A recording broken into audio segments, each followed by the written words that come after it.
Welcome to the Global Wellness HQ family of podcasts. We are your international headquarters for resources and ideas and insight in relation to the 9 elements of holistic wellness. Join us as we interview local and international wellness experts and learn how you can implement and improve one element or dimension of wellness at a time. Our experts will share their practical tips on wellness in one of these core areas: emotional, intellectual, occupational, physical, environmental, financial, spiritual, social, or habitual. We created our family of podcasts as a resource for anyone who is looking to integrate the 9 elements of holistic wellness into their daily lives. Welcome to the show. The Global Wellness HQ family of podcasts is proudly sponsored by the Global Wellness HQ community. It's an online membership group where we meet, we share ideas, we share insights, and we all work together and help one another discover our own personal wellness journeys. If you'd like to join us, you can easily click the link below or scan the QR code, and we love hearing your stories. So we hope to see you in the community. Hi, everyone. I'm really excited. In today's episode, I have Shameka Volkers with me, and Shameka and I are going to talk about content. So, Shameka, why don't you tell us, first of all, who you are and what you do? Yeah, thank you, Jeff. So again, Shameka Volkers, I'm a copywriter. I help business owners to get the right content in front of the right people at the right time because it's really important that you get your message out because you can be really great at what you do, but if you're not putting that in front of the right people, then you don't have leads, you don't have sales. People are not clicking on your links or downloading your lead magnets and buying from you. So that's what I do. I like to help entrepreneurs to get their message out. I love it. And who do you typically work with? What kind of businesses hiring a content writer? Yeah, so I mean, businesses that hire a content writer could be service or product-based businesses. I typically work with service-based businesses, so coaches like self-development coaches, financial literacy coaches, and also professionals like accountants who also need to have content out there marketing themselves.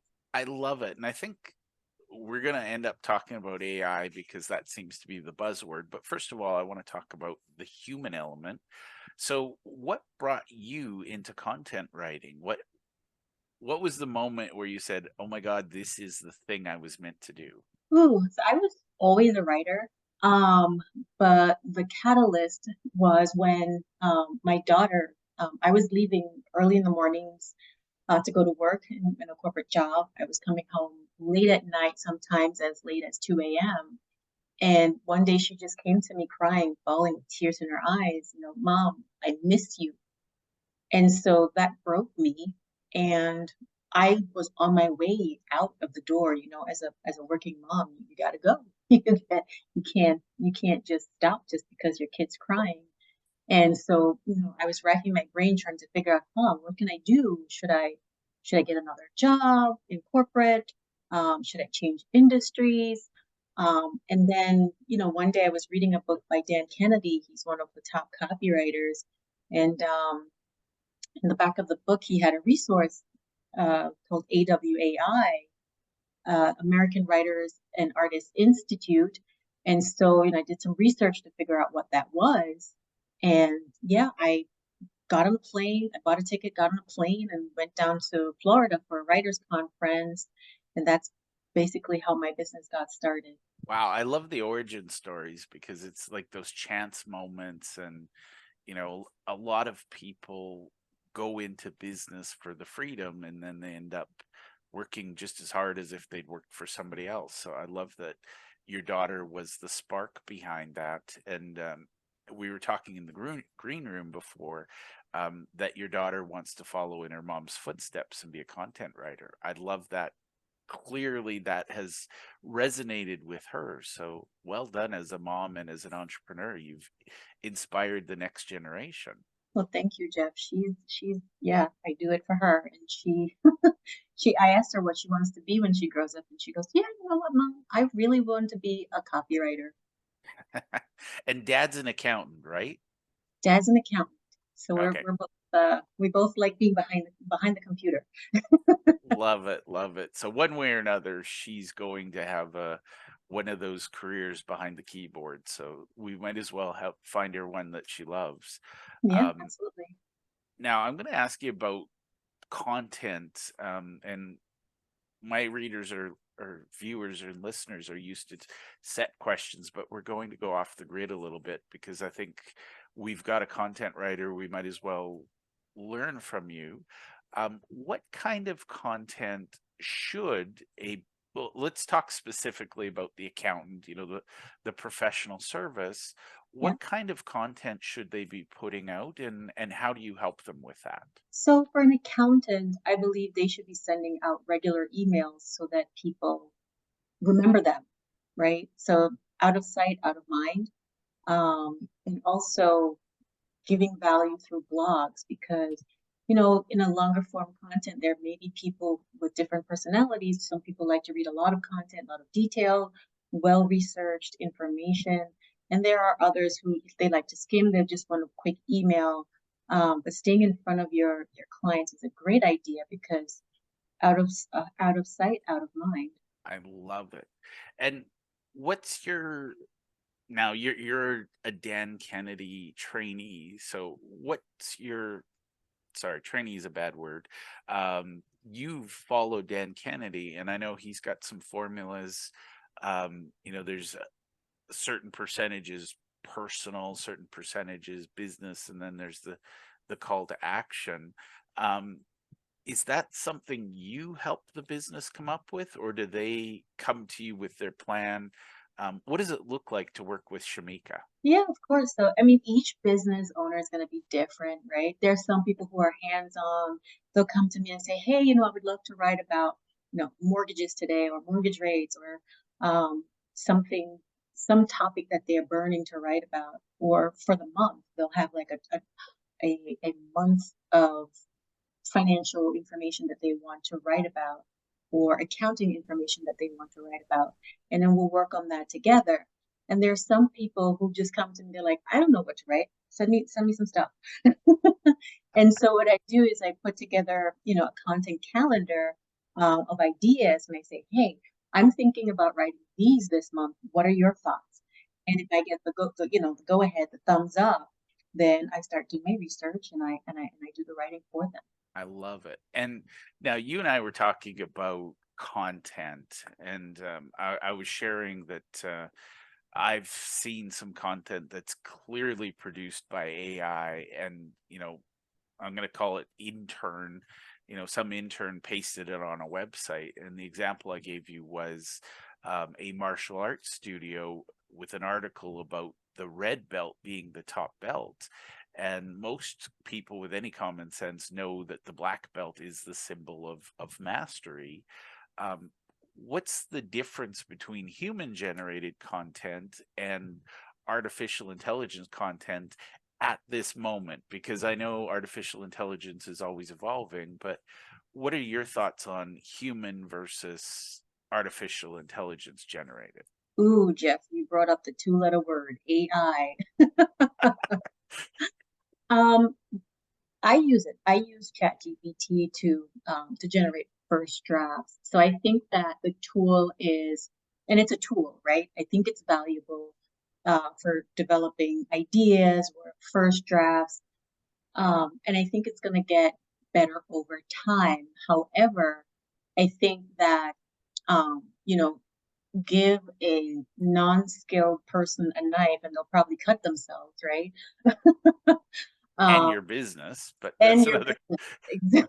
Because Exactly. how many people are going to a taekwondo or martial arts studio that doesn't know what a red belt versus a black belt is? I mean, I've watched movies and I know that the black belt is the highest belt. Okay, so the tool in the hands of an unskilled person can be very dangerous, right? Yeah. Um, and and so I will say this. I mean, you can definitely use AI for your business, but with caution.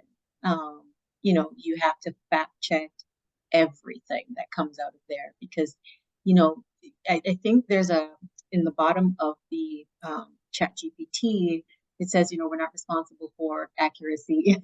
And also, if you have any intellectual property, be careful not to put it in there because, I mean, there was an article that came out that says AI does not sign your NDA, right? Yep. So you don't want to put your intellectual property in there as well. And that's actually an interesting point. You know, you should be protecting your intellectual property. You should be creating unique content. And that's my big fear is that inadvertently, if I use the artificial intelligence, I'm stealing someone else's copy without knowing it. Yeah, you know what? There's a debate right now. I mean, I think Sarah Silverman, she's a comedian. She's suing the owners of OpenAI because her content was used to train the model. So there's a debate out there about who owns the intellectual property, Yeah. and there are more cases coming out weekly. Yeah, I mean, it's literally the Wild West. And, I'd heard something where Elon Musk has said we need regulation in this space while he's, clearly developing stuff. And I can't help but wonder what they uncovered in the lab that the creator is saying we need to be regulated. Like it's an interesting Yeah. space. So it was Elon Musk and a few other high-profile business owners who are advocating for government intervention. And like, I'm not really sure how yet that's going to happen. And I mean, like, I feel like AI is here to stay. Yeah. How it's going to look in a few years, it could be different from today. But I don't know how they're gonna regulate AI. Yeah.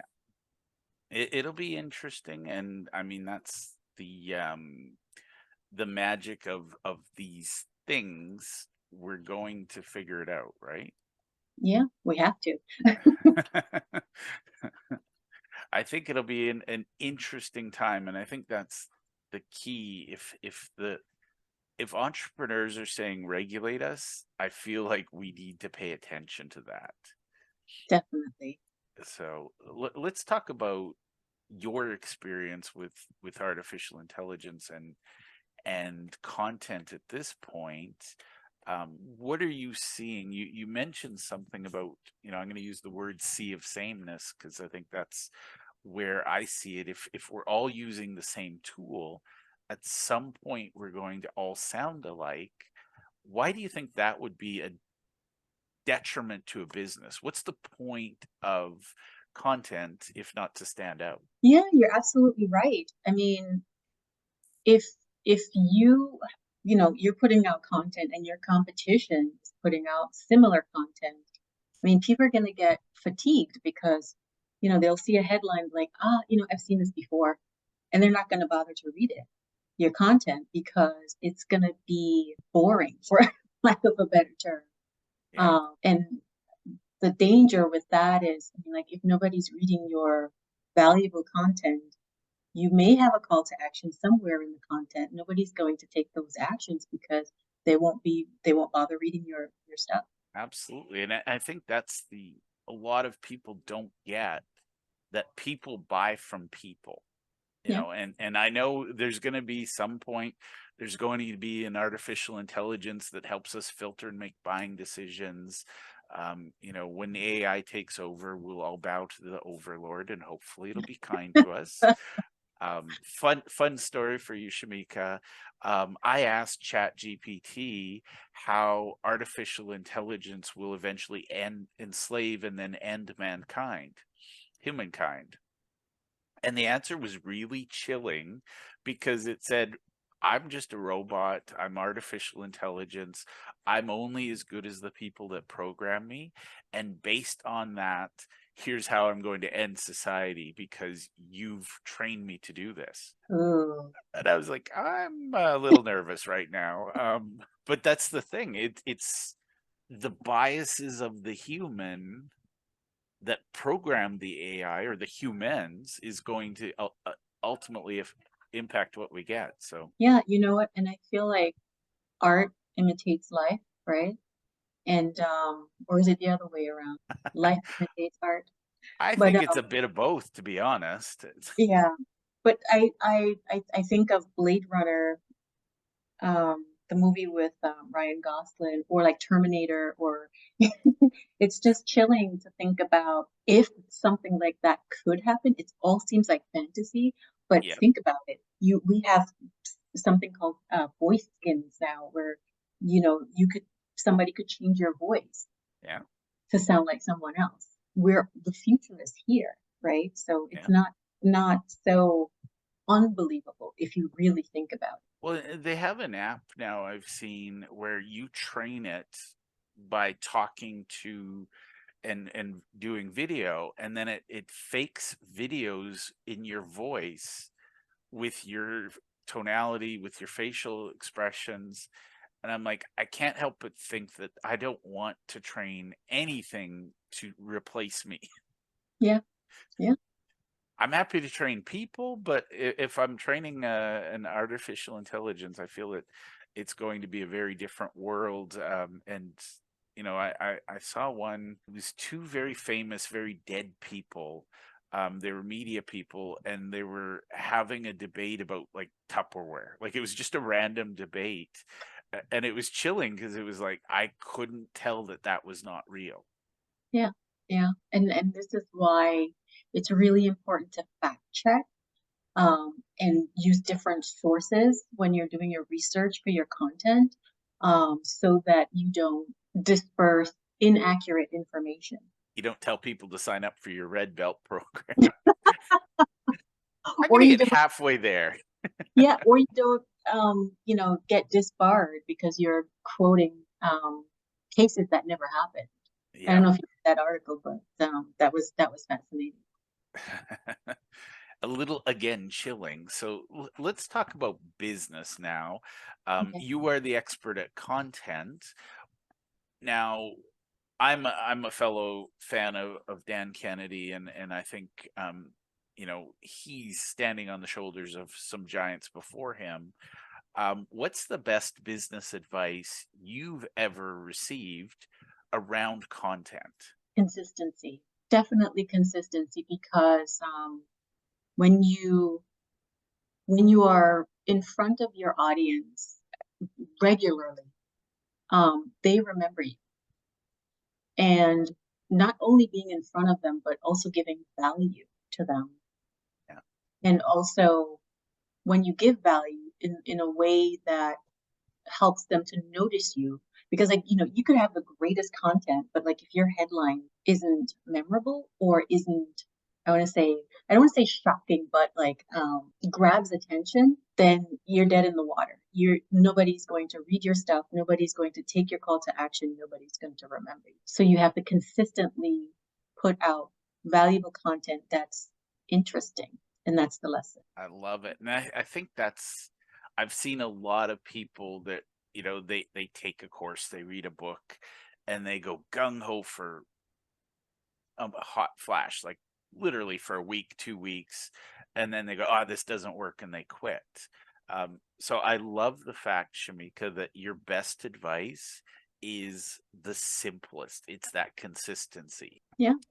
And it's understanding who you write for. And I think that's one of the things I've seen in good writers is you figure out who you're writing to or for, and your content then becomes a love letter to those people. Yeah, it's really important that you understand your avatar. Some people call it avatar, your ideal audience, because once you understand them and understand where they hang out, then it's easier to connect with them on a human level. I love it. And I think that's great advice is you're connecting on a human level. It's, you know, I can't remember the source of this quote, but somewhere somebody once said, "Turn your message."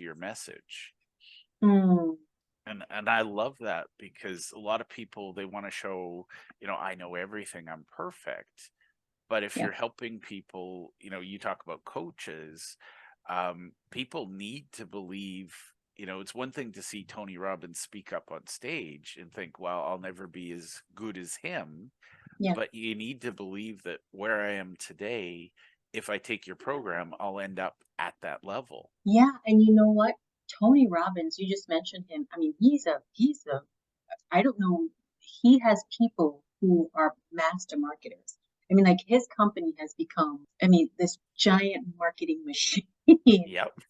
And he is definitely consistent. You see him, and he's partnered with other people like Dean Graziosi, Russell Brunson. So and they are consistent in Yep. putting out messages. And if they are doing it, if there must be some.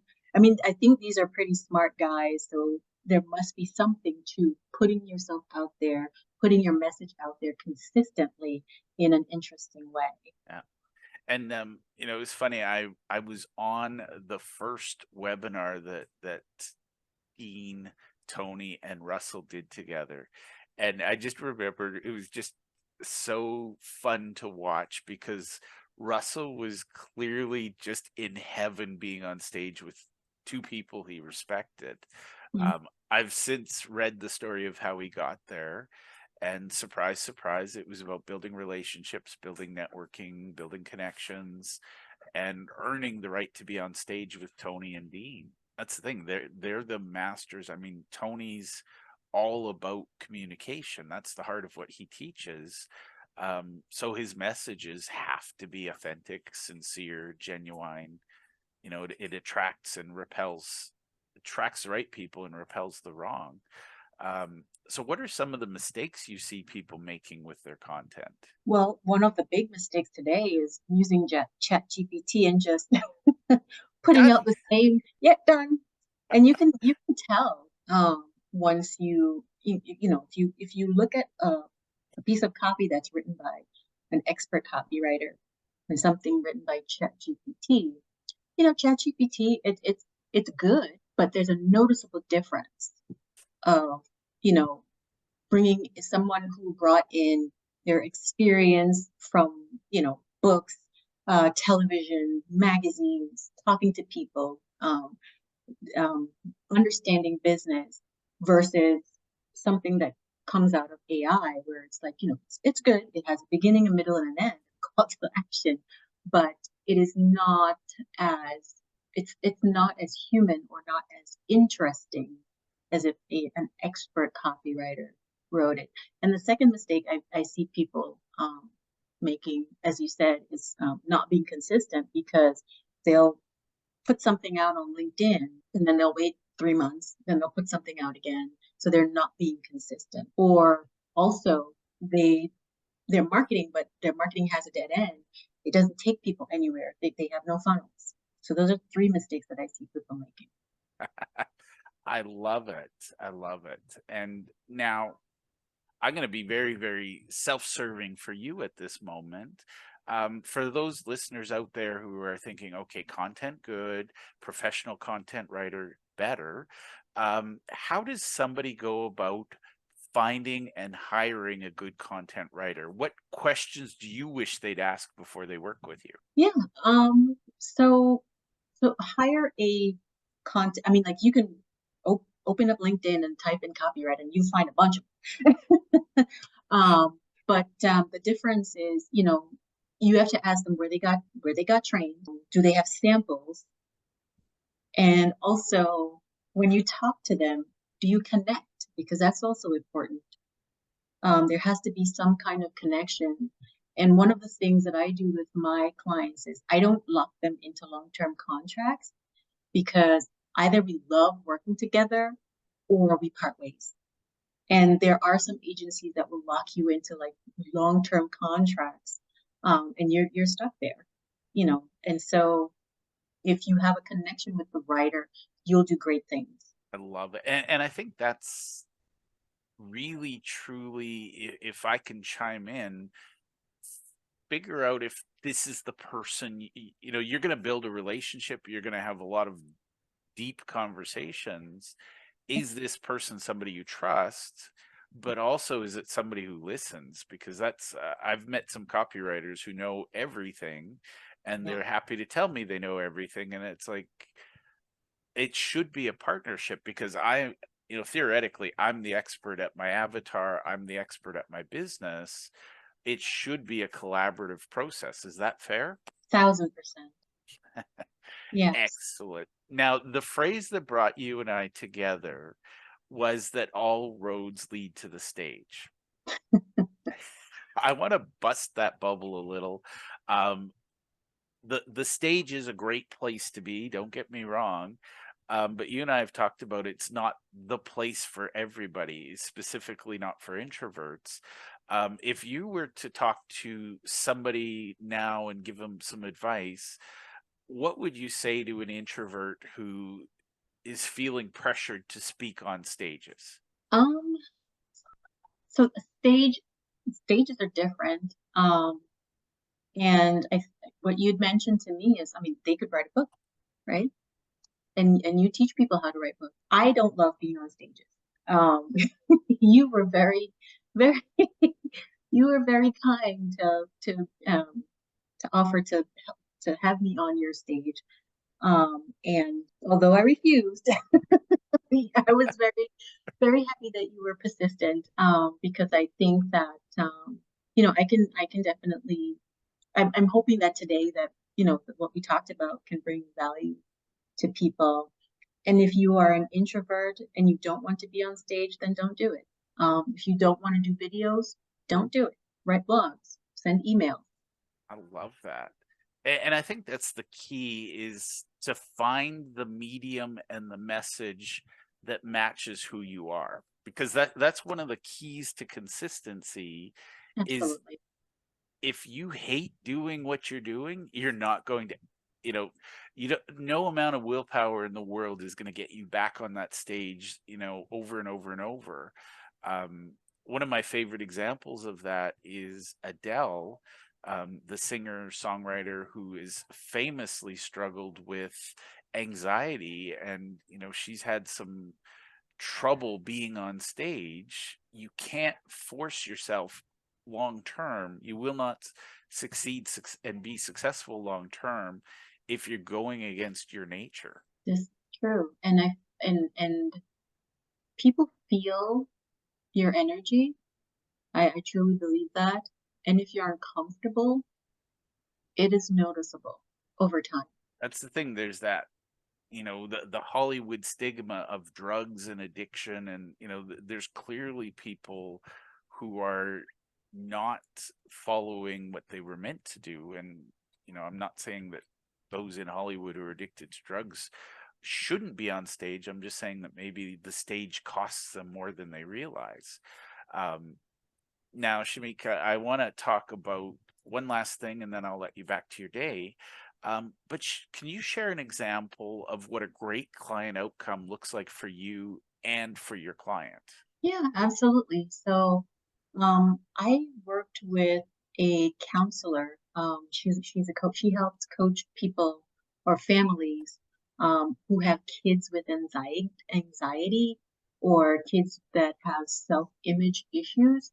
And so we worked together on some blogs. And within 3 months, I was able to get her 30% increase in traffic because I worked with her web development team on some SEO content to get out some SEO content, and it was faster than we expected, and a really huge success. And she was very happy about that.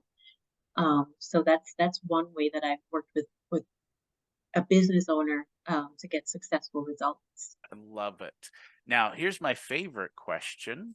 How can people connect with Shamika and find out how they can work with you? So on every platform, I'm Shameka Volkers, and I think the best platform to reach me is LinkedIn. Shameka Volkers. I think I'm the only Shameka Volkers on there. I'll put your link in the show notes as well. So Thank you so much, Jeff. I appreciate that. awesome. Well, Shamika, you are the expert at you. Is there anything I should have asked you that I haven't? No, I think I'm done sharing. The expert in me is like, I want to get off the stage. If there are to, I'm trying to think what I can offer for any of your for your audience. You know, if they would like to have like a website audit where I can look at their the copy on their website on their homepage, I will do that free of cost. Awesome. Well, Shamika, I really want to thank you for taking the time and hanging out with me today. Thank you, Jeff, for having me as a guest. Thank you for taking the time to listen to our show. We hope that you enjoyed this episode, and we invite you to either click the link below or scan the QR code to register and listen to other episodes of our podcast. Or if you think your business or you would be a great guest to be on our show, we're always looking for experts in one of the 9 elements of holistic wellness. We'd love to have you. You can either click the link below or you can scan the QR code and complete our speaker intake form. Thank you, and to your wellness.